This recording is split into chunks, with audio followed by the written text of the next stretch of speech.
The Royal Canadian Navy conducts operations and activities that have the potential to harm personnel, damage material assets, and cause adverse environmental impacts. Eliminating or keeping these occurrences to a minimum while maintaining operational effectiveness is challenging.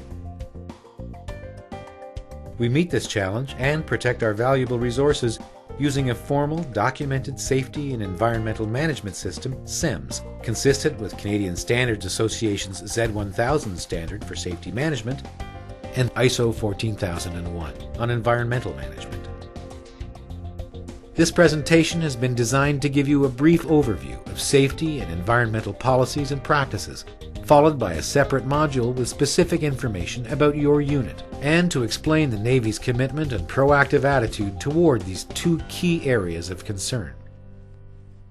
The RCN has developed and implemented a program within SEMS to prevent hazards, including ergonomics-related hazards, and to reduce environmental risks. With your help, the program sets out ways to avoid, minimize, or appropriately mitigate these risks so that the Navy can continue to meet its mission. A hazard and aspect identification and assessment methodology has been developed and is being used to identify, assess, and ensure appropriate mitigation measures are in place for all hazardous activities in the workplace. Preventive measures address the assessed hazard in the following order of priority: the elimination or isolation of the hazard, use of engineering controls, use of administrative controls such as unsatisfactory condition reports, and the provision of personnel protective equipment, clothing, devices, or materials. A key component of the program is the provision of health and safety education, including training related to ergonomics. The training includes instruction on the hazard prevention program, hazard identification and assessment methodology, and the preventive measures taken, the nature of the workplace and the hazards associated with it, and an overview of the Act and regulations.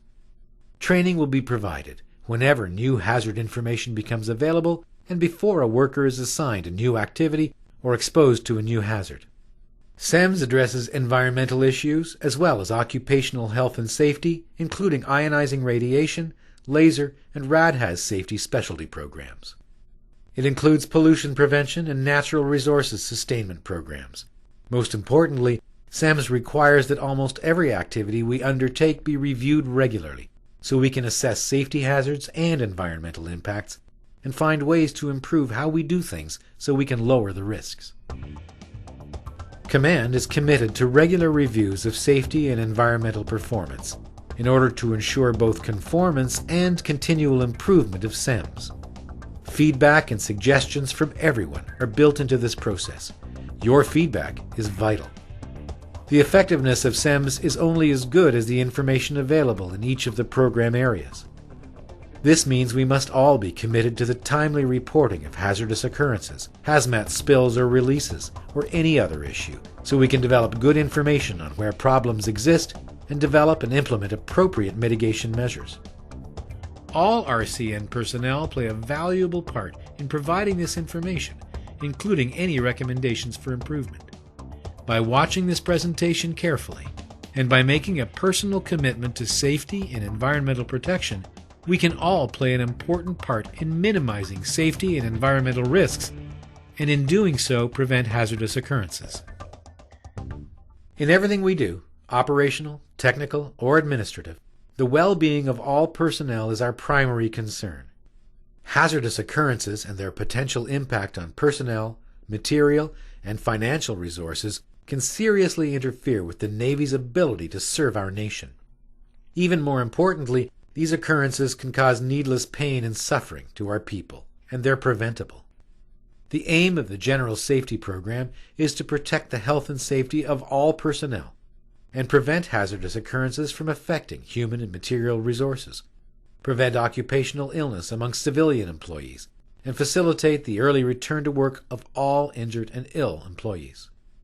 Safety begins with commanding officers, line officers, managers, supervisors, and individuals, all of whom have an important part to play in carrying out the safety programs that protect the safety of all personnel, prevent occupational illness, prevent hazardous occurrences, and provide return-to-work programs focused on compassionate, informed strategies that ensure injured personnel can get back on the job. How do these programs work? They identify all hazardous activities and aspects in the workplace, actually assess the level of risk, validate or augment the current mitigation measures to eliminate or reduce the residual risk, educate and train personnel in safe practices by performing regular inspections to ensure units are following the specified procedures, and by committing to continual improvement based on solid feedback. Much of what we do in the Navy has the potential to impact the environment. We use large quantities of fuel, lubricants, toxic chemicals, plastics, and water. We generate waste ashore and at sea. Part of our mission to ensure Canada's maritime security and fulfill our international obligations involves activities that could have an adverse effect on the natural environment. A great many evolutions involve environmental and safety risks that we must try to minimize. Even training on land can disrupt wildlife habitat and cause serious long-term damage to breeding grounds, in particular where sensitive and endangered species of plants and animals exist. These days, military training areas and property are an important refuge for many species. As you can imagine, this results in much public attention on the RCN's effective sustainment practices in these areas. There are many safety regulations and policies that govern our activities. The documents we most commonly refer to include the Canada Labour Code Part 2 and the Canada Occupational Health and Safety (COSH) regulations. The code requires that employers provide a safe workplace for employees, and the regulations detail how these requirements may be met. CSA standards provide specific requirements and essential components necessary to achieve effective safety programs in the workplace. D&D has clarified the responsibilities to abide by these regulations and standards under Defense Administrative Orders and Directives relating to safety and specifically for all safety programs. The Directorate of General Safety has developed the D&D General Safety Manual series that contains individual, supervisory, and unit commanding officer responsibilities. The key components of the D&D General Safety Manual series include policy and program requirements, general safety standards, our safety program development and evaluation technique, our training requirements, and guides for our workplace committees. SEMS directives and procedures have been developed to detail more specific safety requirements in the Navy. They cover general safety, laser safety, RADHAZ safety, respiratory protection program, and ionizing radiation safety. Canada has a comprehensive body of legislation to protect the environment, and this legislation applies to the Navy.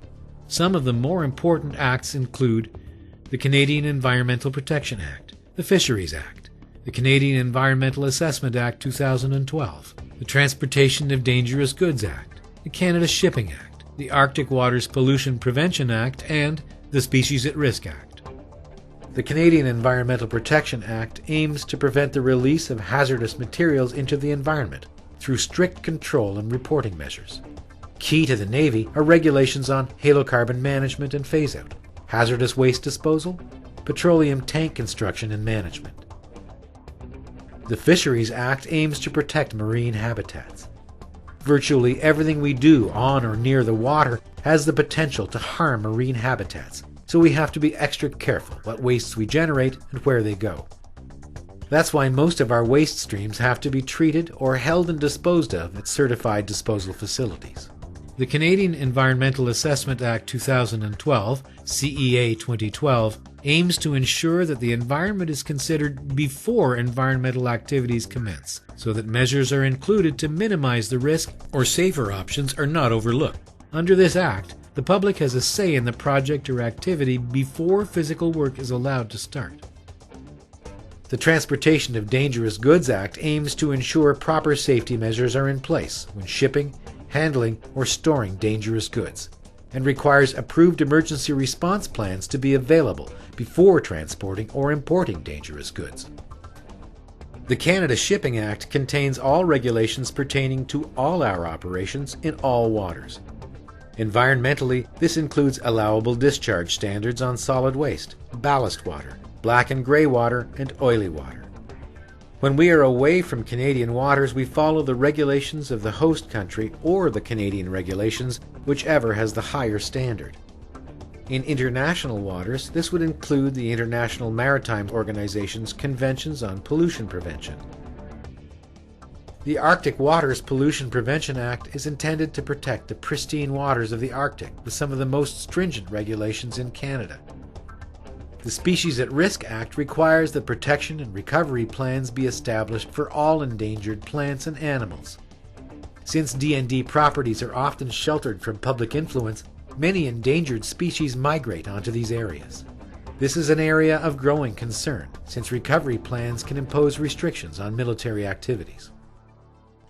In addition to federal regulations, there are other environmental pressures that drive the environmental program, such as government policy.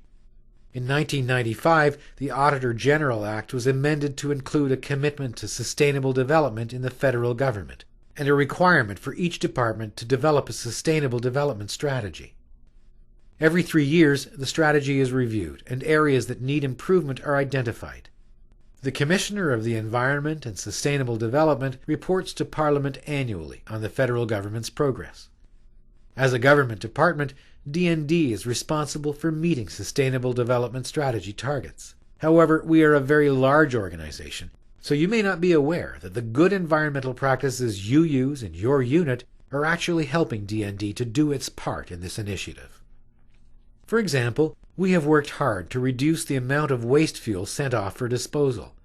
As a result, formations are now collecting as much waste fuel as possible and burning it in heating plants or sending it off to recycling facilities. As you can see, in meeting these targets, we actually end up saving money too. SEMS directives and procedures have been developed to lay out environmental requirements in the Navy, range and training area management requirements, hazardous material management requirements, waste management requirements in ships, and halocarbon management requirements. As we have said, the RCN conducts operations and activities that have the potential to harm personnel, damage material assets, and cause adverse environmental impacts. Eliminating or keeping these occurrences to a minimum while maintaining operational effectiveness is challenging. We meet this challenge and protect our valuable resources using a formal, documented Safety and Environmental Management System, SEMS, consistent with CSA Z1000 and ISO 14001.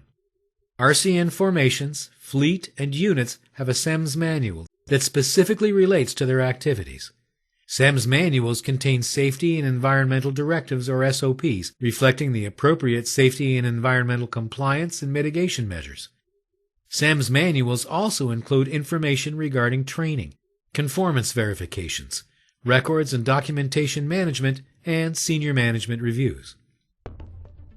SEMS lays out an established methodology of identifying and assessing hazardous activities and environmental aspects that ensure managers will know how to better manage safety and environmental risks and how to apply appropriate resources to mitigate those risks. SEMS details the plan, do, check, act cycle as an effective way to reduce safety and environmental risks. Here's how it works. Plan. The formations, together with HQ safety and environment staff, get together to set targets and objectives to meet our legislated and program requirements. Priority is given to high-risk activities or aspects. Do. Hazardous activities and aspects need to be identified and their risks assessed. Mitigation measures or controls need to be validated or updated, or alternative activities, processes, training, or PPE need to be developed. Check. Regular inspections are conducted based on the risk assigned to the unit to verify both conformity to CSA Z1000 and ISO 14001 and compliance to relevant program regulatory requirements. Act. Management reviews are conducted annually to address deficiencies and shortcomings and set new targets and objectives and assign appropriate resources. By adopting a safety and environmental management system, the Navy is demonstrating how we must all make a commitment to exercise due diligence, as individuals, as units, as formations, and as Canada's Navy. Due diligence is all about exerting all reasonable effort in foreseeing the likelihood of a hazardous or environmental occurrence and being proactive in preventing it. For more information about the Safety and Environmental Management System, contact your Unit General Safety Officer, unit environmental officer, or other safety specialists.